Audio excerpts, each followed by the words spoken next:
आज हम जिस दुनिया में जी रहे हैं वहां हर चीज का प्रमाण मांगा जाता है। हम इतने तार्किक और समझदार हो गए हैं कि किसी भी चीज पर तब तक यकीन नहीं करते जब तक उसे अपनी आंखों से ना देख लें या उसे साबित ना कर दें। लेकिन इस लॉजिक और सबूतों की दौड़ में क्या हमने कभी सोचा है कि हमने अपना क्या खो दिया है? शायद वह मासूमियत, वह निश्चल भरोसा जिसके बूते कभी इंसान बड़े से बड़ा दुख हंसते हंसते पार कर जाता था। क्या आज हमारे भीतर इतनी जगह बची है कि हम बिना किसी शर्त, बिना किसी तर्क के बस एक यकीन कर सकें? इंसान के इसी खोते हुए यकीन और मासूमियत की ताकत को टटोलती है हमारी आज की पेशकश। नमस्कार, आप सुन रहे हैं किस्साकारी, और किस्साकारी के इस मंच पर आज हम जिस कहानी के पन्ने पलटने जा रहे हैं वह हिंदी साहित्य के शुरुआती दौर की एक बेहद भावुक और कालजयी कथा है। कहानी का नाम है विश्वास का फल। इसके रचयिता प्रसिद्ध साहित्यकार पंडित माधव प्रसाद मिश्र जी हैं। 20वीं सदी के बिल्कुल आरंभिक वर्षों में लिखी गई यह कहानी हमें बताती है कि जब इंसान के भीतर निश्चल विश्वास जागता है तो वह न केवल उसकी अपनी बल्कि उससे जुड़े हर इंसान की जिंदगी बदल देता है जो भीतर से टूट चुका है। तो आइए तर्कों की इस दुनिया से थोड़ा बाहर निकलते हैं और महसूस करते हैं उस मासूम यकीन को। सुनते हैं पंडित माधव प्रसाद मिश्र जी की लिखी कहानी विश्वास का फल। वाचन आपके अपने आशुतोष शर्मा की आवाज में है।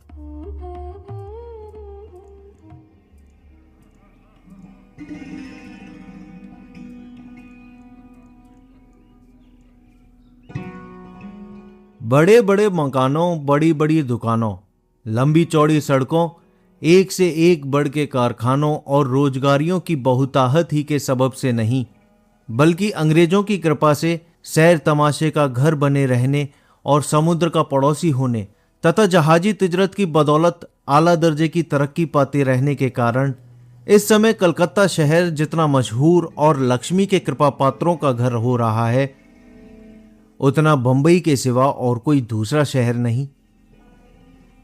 साथ ही इसके इस शहर में जैसे अमीरों और बड़े बड़े सड़कों और मकानों की भरमार है, उसी तरह मजदूरी पेशे वाले, दीन, लाचार तथा और तरह से औकात गुजारी करने वाले गरीबों और उनके रहने वाले छोटे छोटे तंग, गंदे और पुराने मकानों तथा उसी ढब की गंदी गलियों की भी कमी नहीं है। अस्तु, इस समय हम कलकत्ते की खूबी और खराबी का बयान करने के लिए तैयार नहीं हैं, जो यहाँ का खुलासा हाल लिखकर पाठकों का अमूल्य समय नष्ट करें, बल्कि वहाँ के एक छोटे से फैक्ट को लिखकर पाठकों को एक अनूठा रहस्य दिखाना चाहते हैं। कलकत्ते की एक तंग, अंधेरी और गंदी गली के अंदर पुराने और छोटे से कमरे की नीचे वाली कोठड़ी में एक औरत को फटे पुराने आसन पर बैठे हुए परमात्मा के ध्यान में निमग्न देख रहे हैं। इस मकान में यद्यपि इसी की तरह और भी कई गरीब किराएदार रहते हैं और उनकी बातचीत तथा आपस में झगड़े तकरार के कारण इस समय मकान में कोलाहल सा हो रहा है, मगर उस औरत का चित्त किसी तरह हिलता हुआ दिखाई नहीं देता और वह आंखें बंद किए माला जपती अपने ध्यान में लगी हुई है और उस कोठड़ी का दरवाजा अधखुला सा दिखाई दे रहा है। जब हम उसके सामान की तरफ ध्यान देते हैं तब उस औरत की गरीबी और लाचारी का अंदाजा सहज ही मिल जाता है। एक कोने में फटे पुराने कपड़े की छोटी अधखुली सी गठड़ी, दूसरे कोने में पानी की ठिलिया और उसके पास ही छोटा सा पीतल का गिलास पड़ा है। ऊपर की तरफ एक किल्ली के सहारे काली पेंदी की हांडी टंगी हुई है, जिससे मालूम होता था कि यही हांडी नित्य चूल्हे पर चढ़ा करती है। पानी वाले घड़े के दाहिनी तरफ चूल्हा और उसके सहारे छोटी छोटी 2 रिकाबियां भी रखी हैं, वे भी साबुत नहीं हैं। बाईं तरफ जहां औरत बैठी है, मिट्टी का छोटा सा चौखुटा चबूतरा बना है, जिस पर तुलसी जी का एक पेड़ है, जिसके सामने वह औरत बैठी हुई इस कंगाली की अवस्था में भी बेफिक्री के साथ उपासना कर रही है और उसके पास ही एक चक्की भी गड़ी हुई है। इतना होने पर भी उस कोठड़ी में किसी तरह की गंदगी या मैलापन नहीं है। गोबर से लीप कर तमाम जमीन साफ और सुथरी बनाई हुई है। स्त्री का जप पूरा हुआ और वह तुलसी जी को प्रणाम कर हाथ की माला रखा ही चाहती थी कि कोठड़ी का दरवाजा खुला और एक 8 या 9 वर्ष का बालक अंदर आता हुआ दिखाई दिया। बालक: माँ, तू पूजा कर चुकी? स्त्री: हाँ बेटा, कर चुकी। बालक: बाहर हरी खड़ा है, कहता है पाठशाला जाने का समय हो गया। मुझे भूख लगी है, बिना खाए मैं पाठशाला कैसे जाऊं? स्त्री लंबी सांस लेकर और माला रखकर: बेटा, आज तो कुछ खाने को नहीं है। मैं 2-3 जगह गई थी, कहीं से गेहूं भी ना मिला जो पीस कर दे आती और मजूरी के 2 पैसे लेकर तेरे लिए खाने का इंतजाम करती। नवीन की मां ने गेहूं देने के लिए 10 बजे बुलाया था, सो अब मैं जाती हूं।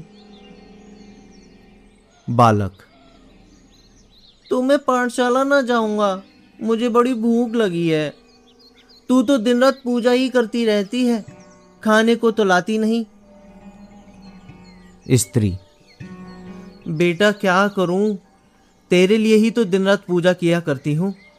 ठाकुर जी से तेरे लिए ही खाने को मांगती हूं। बालक: क्या तेरे मांगने से ठाकुर जी खाने को दे देंगे? स्त्री: क्यों ना देंगे, तमाम दुनिया को देते हैं तो क्या मुझी को ना देंगे? बालक: तो देते क्यों नहीं? मुझे बता ठाकुर जी कहाँ है, मैं अभी उनसे मांगू। स्त्री डबडबाई आंखों से: ठाकुर जी बड़े दूर रहते हैं, इसी से मेरी आवाज अभी तक उन्होंने नहीं सुनी। बालक: तो दूसरों की आवाज कैसे सुनते हैं जिन्हें खाने को देते हैं? स्त्री कुछ सोचकर: रोज रोज पुकारने से सुन ही लेते हैं, और जब सुन लेते हैं तो बहुत कुछ देते हैं। बालक: हलवा, जलेबी, लड्डू, पेड़ा सब कुछ देते हैं? स्त्री: हाँ बेटा, सब कुछ देते हैं। इतना कहकर स्त्री ने पूजा समाप्त की और लड़के को गोद में लेकर आंचल से उसका मुंह पोंछने लगी और लड़के ने पुनः उससे पूछना शुरू किया। बालक: हाँ माँ, तो तू ठाकुर जी का ठिकाना तो बता दे। स्त्री: बेटा, ठाकुर जी बैकुंठ में रहते हैं, वह सब राजों के राजा हैं, उनका ठिकाना क्या? बालक: बैकुंठ कैसा है? स्त्री: बैकुंठ बड़ा भारी मकान है, चारों तरफ हीरा पन्ना जवाहिरात जड़े हैं, वहां बड़ा आनंद रहता है। बालक: हैमिल्टन कंपनी की दुकान से भी ज्यादा सजा हुआ है? वहां मैं नवीन भैया के साथ गया था, खूब देखा, मगर चपरासी ने भीतर जाने नहीं दिया, कान पकड़ के निकाल दिया। स्त्री: बेटा, मैं क्या जानूं हैमिल्टन कौन है और उसकी दुकान कहाँ है, पर ठाकुर जी के बराबर दुनिया में किसी का मकान ना होगा। बालक: ठाकुर जी का नाम ठाकुर जी ही है या कोई और भी है? जैसे मेरा नाम गोपाल भी है और लल्लो भी है। स्त्री: हाँ बेटा, तुम्हारे तो 2 ही नाम हैं, मगर उनके हजारों नाम हैं। बालक: सबसे बड़ा नाम उनका कौन है? स्त्री: लक्ष्मीनाथ। अच्छा बेटा, अब तू जरा यहां बैठ, मैं नवीन की मां के पास से जाके पीसने के लिए गेहूं ले आऊं, तब तेरे खाने पीने का भी बंदोबस्त करूं। आज तू पाठशाला मत जा, कल जाइयो। बालक: अच्छा माँ, तू जा, मैं यहां बैठा बैठा लिखूंगा पढ़ूंगा, मगर मुझे पानी पिलाती जा, कुछ तो पेट भर जाएगा। स्त्री की आंखें अच्छी तरह डबडबाईं, मगर उसने जल्दी से आंखें पोंछ डाली जिससे गोपाल को मालूम ना हो और पानी पिलाकर वह घर से बाहर निकल गई। संध्या होने में अभी 2 घंटे की देर है। कलकत्ते के बाजार की रौनक पल पल बढ़ती जाती है और बाजार को छोड़कर हम अपने पाठकों को उस बाजार में ले चलते हैं जिसकी दोनों मंजिलें सैर तमाशे के शौकीनों के दिल में ठंडक देने और मंचलों की झुकी हुई गर्दन ऊपर की तरफ उठा देने वाली है। इसी बाजार में हम एक दोहरे टप वाली फिटिन जिसके आगे बैलों की जोड़ी जुती हुई है धीरे धीरे जाते देखते हैं।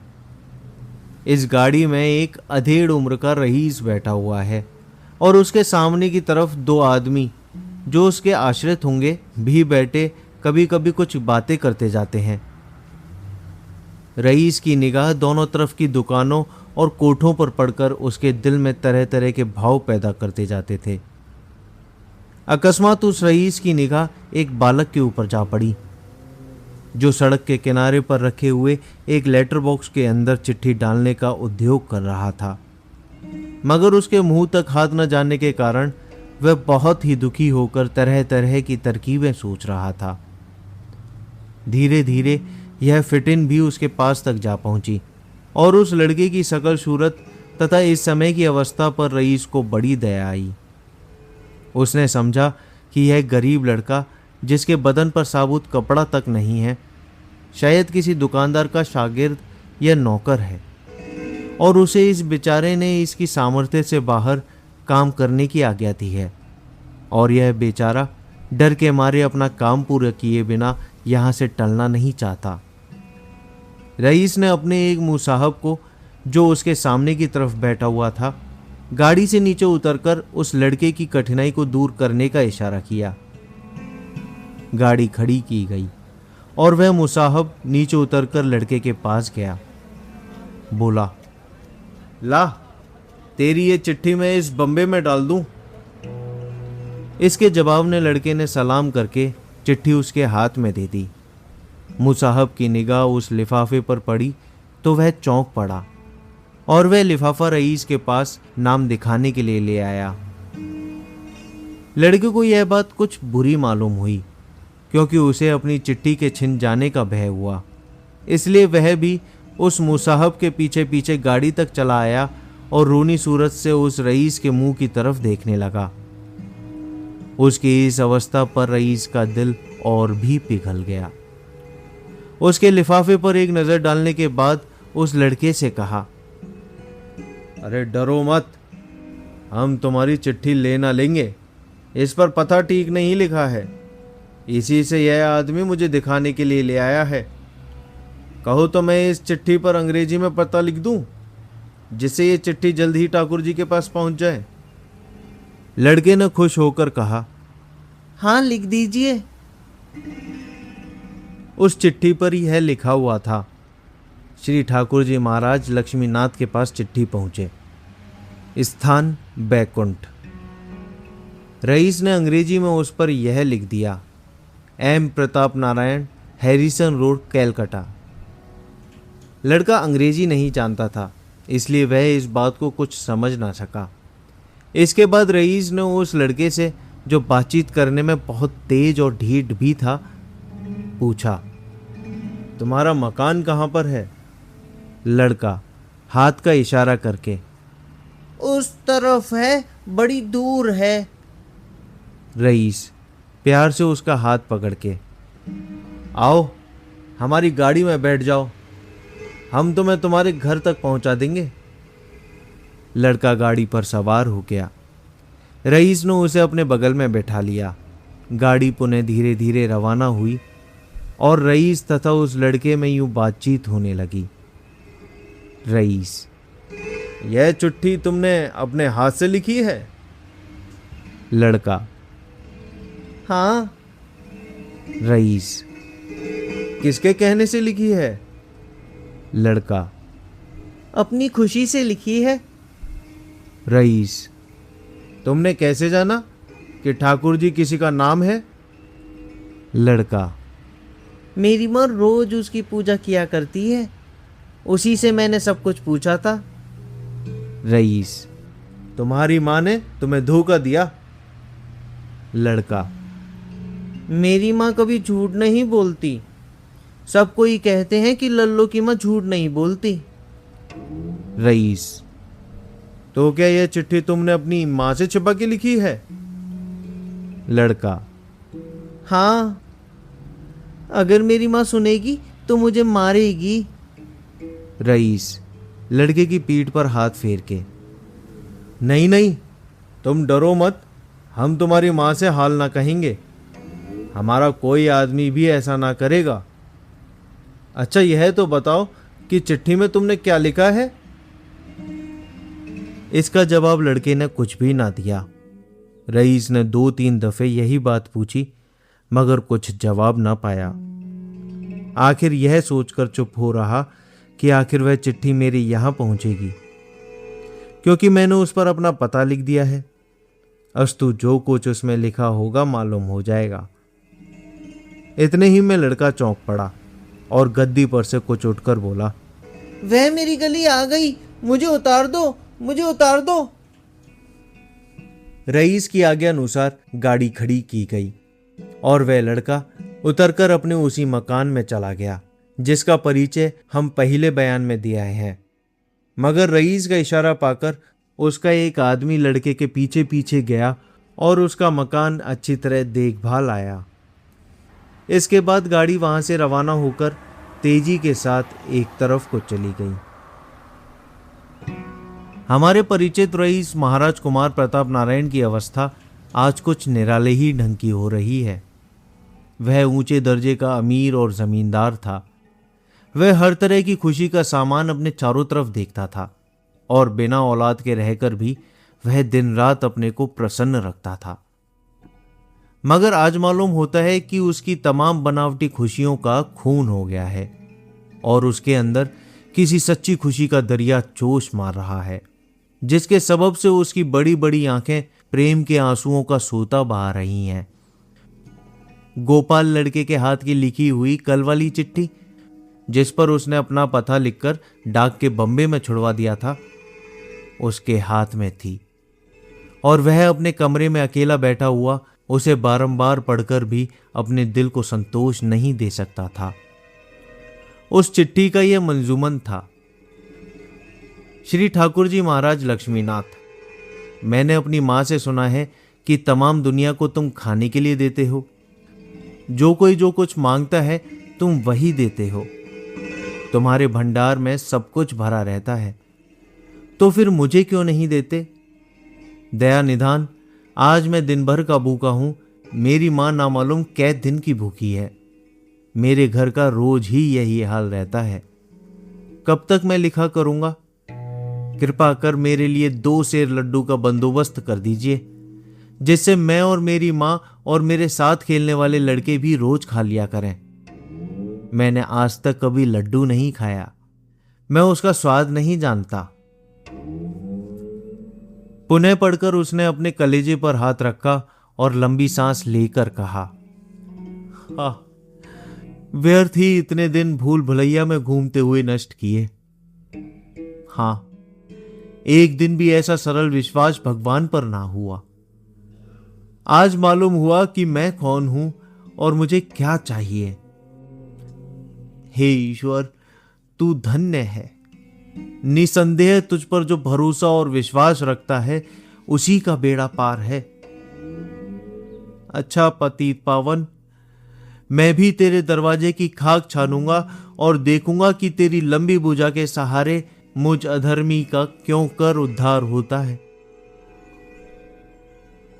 इतने ही में कमरे का दरवाजा खुला और विपिन बिहारी बाबू वकील हाईकोर्ट की सूरत दिखाई दी, जो बड़े ही नेक और भोले भाले तबीयत के आदमी थे और जिन्हें महाराज कुमार प्रताप नारायण ने एक वसीयतनामा लिखने के लिए बुलाया था। आओ देखे तो सही, इस समय हमारा गोपाल कहाँ है और क्या कर रहा है। देखो, वह अपनी माँ के पास बैठा हुआ मीठी मीठी बातें कर रहा है। वह डरता डरता कह रहा है, माँ, मैंने ठाकुर जी को चिट्ठी लिखी है, वह आज जरूर पहुंच गई होगी। तू कहती थी कि वह पलवर में दुनिया की तमाम खबर ले लेते हैं। अगर ऐसा है तो बस अब थोड़ी ही देर में मेरे पास भी लड्डुओं की हांडी पहुंचा चाहती है, आज तू मेरे खाने की फिक्र ना कर, इत्यादि। और उसकी माँ अपनी आंखों से आंसुओं की धारा बहा रही है। इतने ही में दरवाजे के बाहर से किसी ने गोपाल कहकर पुकारा, जिसे सुनकर गोपाल दौड़ता हुआ घर के बाहर चला गया। थोड़ी ही देर के बाद जब लौटकर अपनी माँ के पास आया तो उसके एक हाथ में लड्डुओं से भरी हुई एक हांडी थी और दूसरे में एक चिट्ठी। गोपाल ने खुशी खुशी अपनी माँ से कहा, देख माँ, मैं कहता था ना कि ठाकुर जी का आदमी लड्डू लेकर आता होगा। देख कैसा बढ़िया लड्डू है। आहा, एक चिट्ठी भी ठाकुर जी ने भेजी है, देख ये चिट्ठी है। गोपाल की बात सुनकर उसकी माँ भौचक सी हो गई और वह ताज्जुब भरी निगाहों से गोपाल का मुंह देखने लगी। दिल के अंदर से उठे हुए जोश ने उसका गला भर दिया था और वह कुछ बोल नहीं सकती थी। जब गोपाल ने चिट्ठी उसके हाथ में दी तब वह खोलकर उसे पढ़ने लगी, जिसका मतलब यह था, ठाकुर जी ने 2 सेर लड्डू रोज तुम्हारे पास भेजने की आज्ञा दी है, सो आज से बराबर तुम्हारे पास पहुंचा करेगा। ठाकुर जी ने तुम्हारे लिए और भी बहुत कुछ प्रबंध किया है, जिसका हाल कुछ दिन बाद तुम्हें मालूम होगा। गोपाल की मां को बड़ा ही आश्चर्य हुआ। वह ताज्जुब भरी निगाहों से कभी गोपाल का मुंह देखती और कभी लड्डू तथा चीनी की तरफ ध्यान देती। उसकी समझ में कुछ नहीं आता था कि यह क्या हुआ और क्यों कर हुआ। मगर गोपाल को इन सब सोच विचारों से क्या संबंध था। वह उसी समय थोड़ा सा लड्डू लेकर घर के बाहर निकल गया और अपने हमजोली तथा साथ खेलने वाले लड़कों को खुशी से बांटकर घर चला आया। इसके बाद खुद भी लड्डू खाए और अपनी मां को भी जिद करके खिलाया। 15 दिन तक नित्य एक आदमी आकर गोपाल के घर पर लड्डू दे जाया करता और उसकी मां तरह तरह के सोच विचारों में अपना समय बिताया करती। इसके बाद 16वें दिन जब महाराज कुमार प्रताप नारायण की चिट्ठी एक वसीयतनामे के साथ सरकारी वकील की मार्फत उसके घर पहुंची, तब उसे मालूम हुआ कि गोपाल के सच्चे प्रेम, विश्वास और भोलेपन ने उसकी हुर्मत और औकात तथा जिंदगी के ढंग का कैसा कायापलट कर डाला है और उसके घर पर लड्डू पहुंचाने वाले महाराज कुमार प्रताप नारायण के दिल पर उसका कितना बड़ा असर पड़ा कि उसने अपनी तमाम जायदाद का मालिक गोपाल को बनाकर इसलिए ब्रज यात्रा की कि उसी भक्त वत्सल पतित पावन बैकुंठनाथ के प्रेम में अपना जीवन समाप्त करके सच्चे सुख का लाभ करे।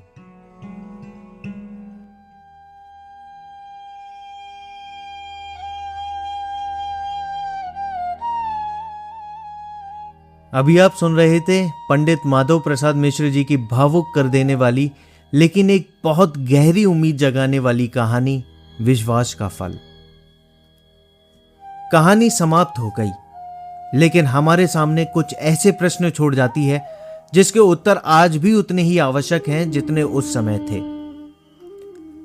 इस कहानी में गोपाल को लड्डू मिले, उसकी गरीबी दूर हुई और एक धनवान व्यक्ति का हृदय भी बदल गया। परंतु यदि हम थोड़ा गहराई से देखें तो पाएंगे कि कहानी का सबसे बड़ा चमत्कार लड्डुओं का मिलना नहीं था। सबसे बड़ा चमत्कार था एक मनुष्य के भीतर करुणा का जाग जाना। आज हमारे समाज में भूख केवल रोटी की नहीं है। कई लोग प्रेम के भूखे हैं, कई सम्मान के भूखे हैं, कई विश्वास के भूखे हैं और कई केवल इस बात के भूखे हैं कि कोई उनकी बात सुन ले।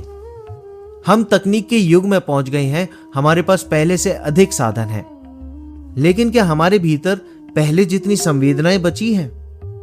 क्या आज भी किसी अनजान व्यक्ति की पीड़ा हमारे मन को वैसे ही छू जाती है जैसे उस बालक के पत्र ने प्रताप नारायण के हृदय को छू लिया था? आप सभी के इस बारे में क्या विचार हैं? अपने विचार हमें कमेंट सेक्शन में अवश्य लिखिए। साथ ही अगर हमारे सिलेबस का हिस्सा रही या साहित्य जगत की कोई ऐसी कहानी है जिसे आप आगे इस चैनल पर सुनना चाहते हैं तो उसका नाम भी कमेंट बॉक्स में जरूर छोड़ दें। साहित्य की इस यात्रा को अपना प्यार देने के लिए वीडियो को लाइक करें, इसे अपने साहित्य प्रेमी दोस्तों के साथ जरूर साझा करें और चैनल को सब्सक्राइब करना ना भूलें। आप सुन रहे थे किस्साकारी, जहां किस्से सांस लेते हैं। आपके अपने आशुतोष शर्मा की आवाज में। अगले शनिवार रात 8 बजे एक और नई कहानी के साथ आपसे फिर मुलाकात होगी। तब तक पढ़ते रहिए, सुनते रहिए और अपने भीतर के उस विश्वास को जीवित रखिए जो मनुष्य को मनुष्य बनाता है। धन्यवाद।